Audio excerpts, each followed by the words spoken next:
Assalamualaikum warahmatullahi wabarakatuh. Waalaikumsalam warahmatullahi wabarakatuh. Terima kasih telah memberi kesempatan untuk tampil hari ini untuk menampilkan hasil terkait eksekusi yang berjudul produksi yang beranggotakan 6 orang atas nama Abdillah Walidura, Adam Khalid, Adi Gusti Atma, Ari Surya Alvarez, Agus Limat, Muhammad Fikri. Selanjutnya materi yang akan disampaikan oleh Muhammad Fikri. Kepada Muhammad Fikri kita persilakan.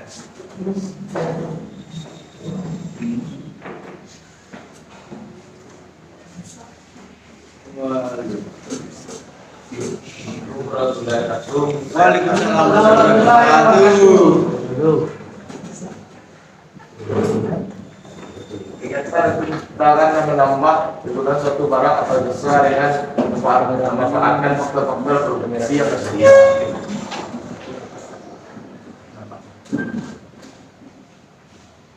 Perencanaan produksi pabrik, produksi rumahan, suatu kegiatan penelitian dan pengembangan produk baru atau produk lama yang nanti akan dan telah produksi perusahaan. Produksi cara metode atau teknik untuk menciptakan atau menambah kegunaan satu barang jasa dengan menggunakan faktor produksi yang ada. Manajemen produksi adalah kegiatan untuk mengatur agar dapat menciptakan dan menambah kegunaan suatu barang atau jasa. Proses penciptaan dan penambahan kegunaan barang, faedah bentuk seperti kayu jadi besi, faedah waktu seperti mantel gunakan untuk saat hujan, faedah tempat waktu bisa untuk bangunan, faedah milik terus untuk bungkus suatu barang. Menurut sifat proses produksi, pengolahan produk dibedakan menjadi proses ekstraktif,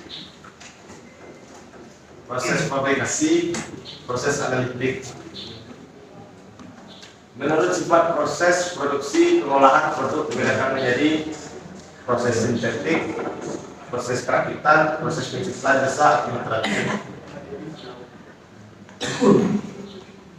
Jenis proses produksi terus menerus jenis proses yang ditandai dengan aliran bahan baku yang selalu tetap atau mempunyai pola yang selalu sama sampai produk selesai dikerjakan. Jenis proses produksi terputus grup intermiten proses produk catering, produk jahit, proses yang aliran bahan baku sampai produk tadi jadi tidak memiliki pola yang pasti atau selalu berubah-ubah. Perencanaan lokasi pabrik pasti tujuannya melayani konsumen, mendapat tenaga kerja cukup, memperoleh bahan baku.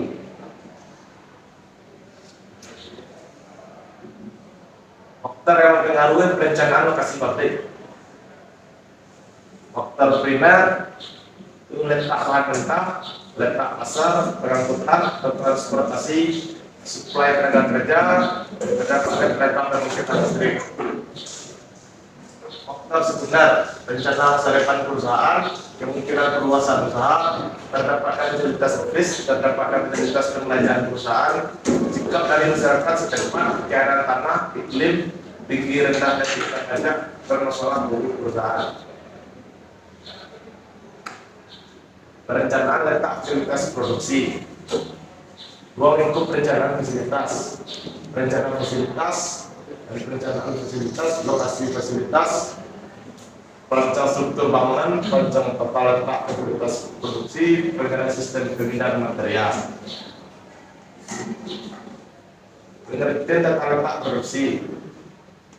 Menurut Wim Joseph Motto tahun 2009, tata letak pabrik atau tata letak fasilitas dapat didefinisikan sebagai tata cara pengaturan fasilitas pabrik guna menunjang kelancaran proses produksi.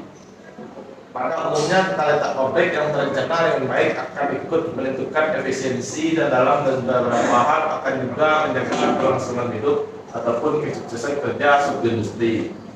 Tujuan utama di dalam desain tata letak pabrik pada dasarnya adalah untuk meminimalkan total biaya yang antara lain menyangkut elemen-elemen biaya seperti biaya untuk konstruksi dan instalasi baik untuk bangunan mesin maupun fasilitas produksi lainnya. Tujuan perencanaan tata letak produksi. Tujuan utama dari perencanaan tata letak adalah mengatur area kerja beserta seluruh fasilitas produksi di dalamnya untuk membentuk proses produksi yang paling ekonomis, aman, nyaman, efektif, dan efisien. Perencanaan tata letak juga bertujuan untuk mengembangkan material handling yang baik, penggunaan lahan yang efisien, mempermudah perawatan, meningkatkan kemudahan dan kenyamanan lingkungan kerja. A. Simplifikasi dari proses produksi. B. Pengeluaran biaya pengangkutan bahan dapat diminimalkan. C. Mendapatkan perputaran persediaan barang setengah jadi yang tinggi. D. Mengurangi investasi yang kurang penting. E. Memperoleh kepuasan dan keamanan kerja untuk para karyawan. Pentingnya perencanaan tata letak produksi. 1.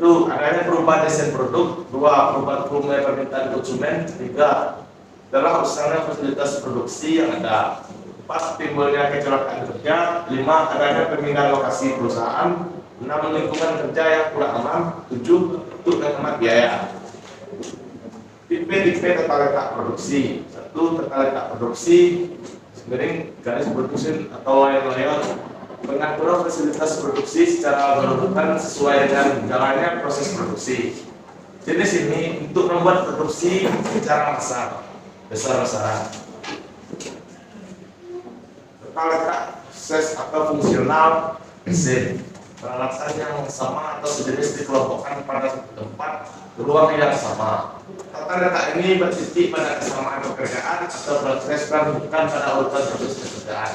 Tata letak ini digunakan pada perusahaan yang produksinya terputus untuk pesanan. 3. Fixed position layer. Semua komponen untuk semua proses produksi diletakkan di dekat tempat proses produksi. Tata letak ini bukan untuk produksi yang stabil pembuatannya, tetapi biasanya untuk proses produksi yang berpindah-pindah. Material handling. Kegiatan untuk mengangkut dan meletakkan barang sejak kemasukan pertama kali sampai saat barang selesai dibuat dan sikap dikeluarkan dari pabrik. Perusahaan dapat mengeluarkan biaya material handling yang cukup tinggi, yakni sebesar 50% dari total seluruh biaya produksi. Biaya ini termasuk biaya alat-alat seperti derek, forklift, traktor, overhead, konveyor, dan lain-lain. Keuntungan material handling. 1. Penghematan daya produksi. 2. Mempertinggi produktivitas kerja karyawan. 3. Distribusi barang menjadi lancar. Perusahaan dikatakan menyelenggarakan material handling kurang efisien. A. Barang yang dibongkar dan dipindah dengan tangan. B. Sering terjadi perusahaan barang saat pemrograman. C. Barang banyak diletakkan di halaman pabrik menunggu penyaluran. D. Dan terlalu sedikit sehingga bongkaran pabrik kurang leluasa. E. Alat angkut menunggu terlalu lama. F. Peralatan kurang memadai sehingga banyak menggunakan tenaga manusia. Sekian yang dapat saya sampaikan dan akan dilanjutkan oleh Ali.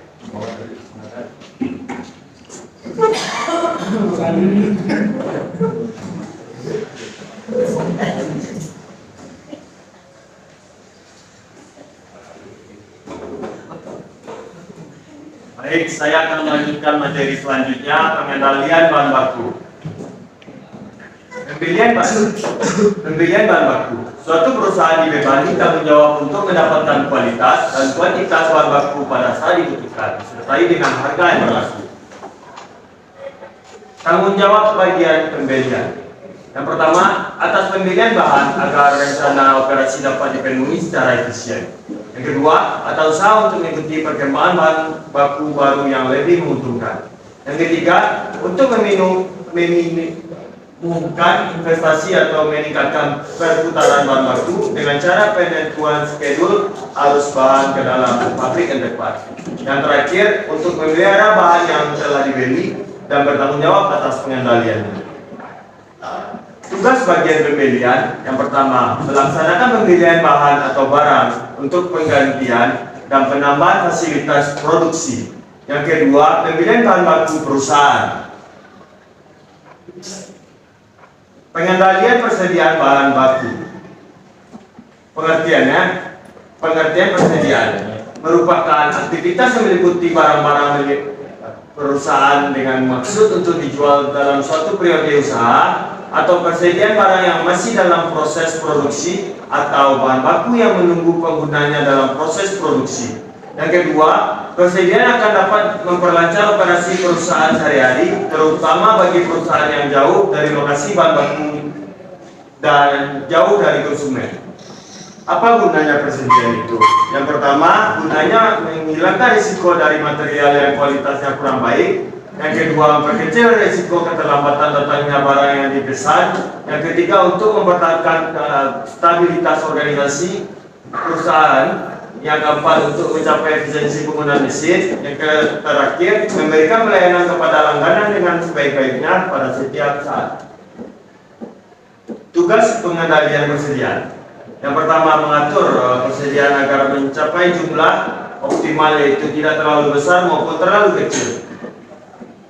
Faktor dalam menentukan besar kecilnya persediaan. Yang pertama, besarnya persediaan minimal. Yang kedua, jumlah produk yang akan dibuat. Yang ketiga, adanya risiko kerusakan barang di gudang. Yang keempat, perkiraan tentang harga bahan dari waktu ke waktu. Yang kelima, efisiensi dari fasilitas transport. Yang terakhir, efisiensi dan teknik penanganan persediaan. Jumlah pembelian yang paling ekonomis. Yang pertama, economical order quantity adalah jumlah setiap kali pembelian bahan yang disertai dengan biaya minimal, atau dengan kata lain EOQ merupakan jumlah setiap kali pembelian bahan yang ekonomis. Yang kedua, ada dua kelompok biaya, yaitu biaya perusahaan dan biaya penyimpanan. Biaya pemesanan. Yang pertama meliputi semua biaya mulai dari mengadakan persiapan pesanan sampai dengan barang yang dipesan dan ting. Yang kedua, sifat biaya ini relatif konstan. Yang ketiga, semakin tinggi frekuensi pemesanan, maka biaya ini akan semakin besar. Termasuk ke dalam biaya pemesanan, biaya untuk yang pertama biaya untuk mempersiapkan pemesanan. Yang kedua, biaya mengirim atau menugaskan karyawan untuk melakukan pemesanan. Yang ketiga, biaya yang terjadi pada saat penerimaan bahan yang dipesan. Yang terakhir, biaya penyelesaian pembayaran pemesanan. Biaya penyimpanan di gudang. Yang pertama, dikeluarkan perusahaan karena adanya penyimpanan bahan di gudang. Kedua, besarnya bervariasi tergantung dari besar kecilnya rata-rata persediaan yang ada, dan termasuk ke dalam biaya penyimpanan. Yang pertama, biaya sewa gudang. Kedua, biaya pemeliharaan bahan. Yang ketiga, biaya asuransi bahan. Yang keempat, biaya tenaga kerja penjaga gudang. Terakhir, biaya kerusakan bahan baku dalam penyimpanan. Safety stock. Yang pertama, persoalan berapa jumlah pesanan yang ekonomis akan muncul pada perusahaan yang tidak dapat memperoleh bahan baku dengan begitu saja kecuali melalui pesanan. Yang kedua, oleh karena itu, untuk menjaga agar kelancaran proses produksi tidak terganggu yang disebabkan karena keterlambatan pesanan tiba, maka diperlukan adanya persediaan pengamanan. Pre-order point. Sebelum bahan habis dipakai, harus sudah dilakukan pemesanan kembali, yang maksudnya agar pada saat pesanan datang, persediaan bahan masih berada atau tepat di atas persediaan pengamanan. Tenggang waktu. Waktu yang dibutuhkan sejak memesan barang sampai barang yang dipesan itu datang.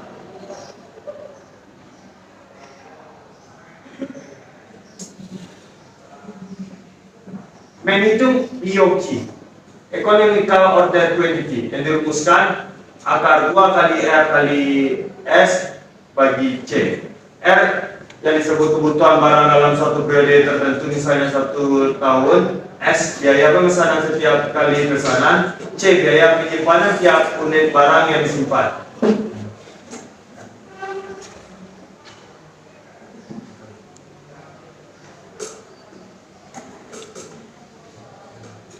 Oke, terima kasih untuk materi dari saya akan dilanjutkan oleh Hari Surya Farid.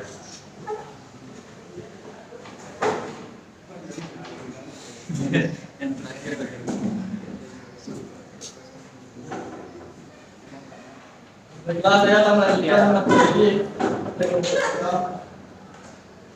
itu pengendalian daya produksi dengan analisis dua pokok. Keadaan dua pokok yaitu keadaan produksi atau penjualan perusahaan di mana jumlah pendapatan sama biasanya dengan jumlah penjualan. Dengan kata lain, perusahaan tidak mendapatkan laba tapi juga tidak mendapatkan rugi atau penghasilan total. Sama dengan nilai total. Apabila perusahaan bekerja dalam luas produksi yang lebih kecil daripada volume saat tulang pokok, maka akan menderita rugi. Sebaliknya, apabila perusahaan berproduksi pada luas produksi yang lebih tinggi daripada volume pada saat tulang pokok, maka akan mendapatkan laba.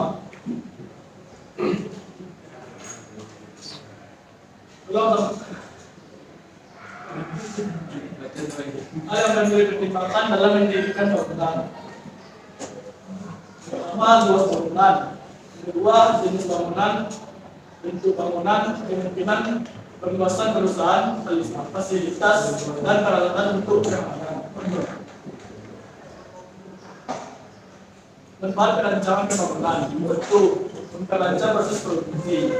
Dua, memperkecil persediaan barang setengah tadi. Tiga, memperoleh yang efektif. Empat, menurunkan biaya pekerjaan dalam faktor. Lima, meningkatkan produktivitas kerja karyawan. Enam, menurunkan biaya pembiayaan. Dan tujuh, menyederhanakan pengawasan proses produksi. Rencana lingkungan kerja. Satu, pelayanan bagi karyawan. Dua, kondisi kerja. Tiga, lingkungan kerja antara karyawan. Pengendalian produksi.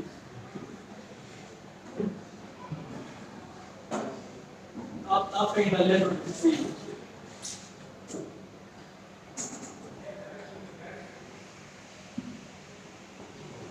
Itu yang pertama planning.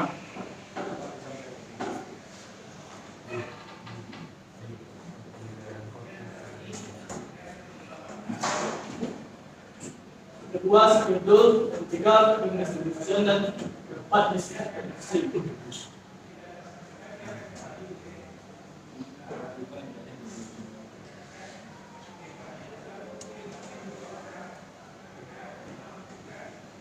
Beberapa keuntungan yang diperoleh dengan adanya pengendalian produksi.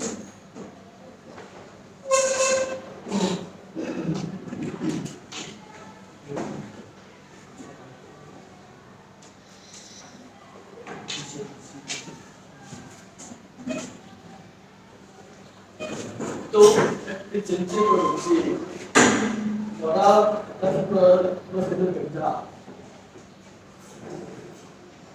Ada proses produksi.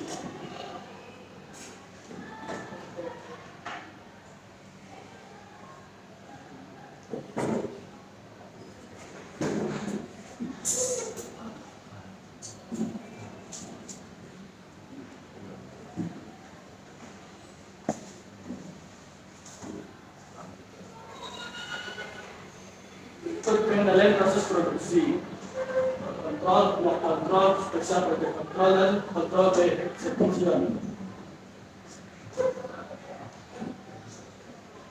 Itu materi yang lepas saya sampaikan dan akan dilanjutkan oleh Akvis. Saya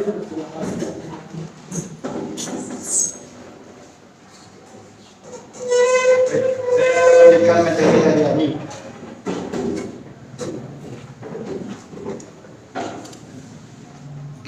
Kemudian pada peralatan tidak ada pemeliharaan. Satu, data nama. Dua, munculnya kerusakan kecil. Tiga, mesin alat produksi macet. Jenis pemeliharaan, preventive maintenance.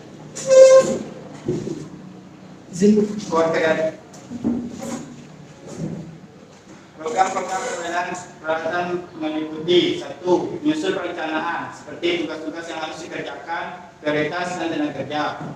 Yang kedua, mengatur jadwal waktu dan beban pekerjaan sesuai dengan prioritas. Tiga, mengatur kartu pembayaran setiap peralatan agar terlihat mana yang telah mengalami kerusakan. 4. Mengatur penggunaan suku cadang. 5. Mengatur program latihan agar keterampilan kerja meningkat. 6. Mengatur distribusi waktu apabila terdapat peralatan yang perlu diperbaiki. Baiklah, saya akan melanjutkannya dengan video.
Assalamualaikum, hai semua, kembali lagi bersama aku di Dede Banyak tahu, banyak pengetahuan. Jadi hari ini aku ingin bahas tentang rencana produksi. Rencana produksi sendiri adalah suatu persiapan dalam proses pembuatan produk ke depan. Terus setiap bulannya berapa banyak pelanggan yang datang gitu. Jadi kita harus mempersiapkan waktu setup, transport, banyak kapasitas, berapa banyak. Nah itu output yang kita dapatkan. Terima kasih sudah menonton. Dan waktunya kita isi kafe kita ini untuk 1 tahun ataupun rencana produksi sendiri adalah suatu persiapan dalam proses pembuatan produk ke depan agar memaksimalkan output dengan memperhitungkan dampak yang terjadi.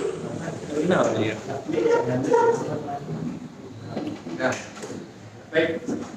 Perencanaan produksi adalah suatu persiapan dalam proses pembuatan produk ke depannya agar maksimal output dengan memperhitungkan Untuk produk dihasilkan melalui proses konversi yang mana sumber daya alam dibentuk dalam suatu bentuk yang berwujud maupun yang tak berwujud.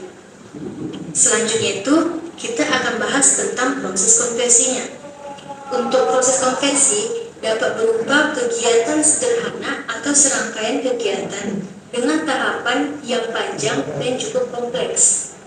Untuk proses konversi terencana yang baik adalah semua input, yaitu sumber daya produksi, tersedia pada waktu yang tepat, mutu yang tepat, dan proses konversi dapat dilaksanakan secara efisien. Di dalam proses konversi ini terdapat yang namanya input. Input itu merupakan beberapa elemen dalam pembuatan produk.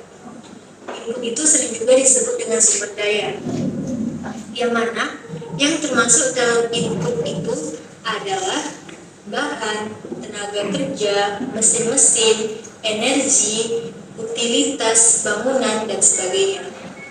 Lalu terdapat juga yang namanya output, yang mana output itu adalah hasil dari beberapa elemen yang telah diproses. Untuk output sendiri biasanya itu terdapat 2, yaitu output yang diinginkan dan output yang tidak diinginkan. Untuk output yang diinginkan itu menghasilkan produk yang ingin kita buat, sedangkan untuk output yang tidak diinginkan itu menghasilkan limbah. Terus selanjutnya itu kita ambil contoh. Contoh itu kafe dalam memproduksi nasi goreng mie.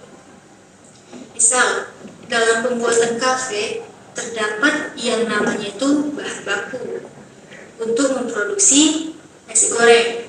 Bahan baku, peralatan mesin untuk proses pembuatan, terus juga ada bangunan sebagai tempat kafe pelanggan yang ingin singgah atau membeli. Terus ada namanya utilitas. Utilitas itu termasuk seperti kayak air bulanan, listrik bulanan untuk penyediaan bangunan tersebut. Terus itu setelah kita satukan nih bahan bakunya, peralatannya, bahannya, semuanya sudah ada gitu. Terus itu kita bakal menghasilkan output, yang mana outputnya itu terdapat produk nasi goreng dan terdapat yang namanya limbah, misalnya limbah dari cangkang telurnya. Selanjutnya itu kita akan bahas tentang fungsi perencanaan produksi ini sendiri. Untuk fungsi perencanaan produksi ini terdapat 3 bagian yang meliputi perencanaan produksi itu sendiri. Untuk perencanaan produksi ini sendiri mempersiapkan rencana produksi dari tingkat agregat untuk suatu industri tersebut atau seluruh pabrik, yang meliputi tentang permintaan pasar ataupun proyeksi penjualan kita. Lalu membuat jadwal penyelesaian setiap produk. Terus itu juga merencanakan produksi dan pengadaan komponen yang dibutuhkan. Terus juga menjadwalkan proses operasi setiap ordernya, dan terakhir itu menyampaikan jadwal penyelesaian setiap order kepada para pemesan. Misalnya kayak nasi goreng tadi, kita itu membuat kayak jadwal penyelesaian setiap produk. Misal tuh kan nggak mungkin kan jika misal pelanggannya datang, kita menyiapkannya dalam 2 jam setelah dia pesan, pasti pelanggan itu kayak nggak puas dengan hasil dari kafe kita gitu. Jadi kita harus lebih mengefisienkan waktu tersebut gitu.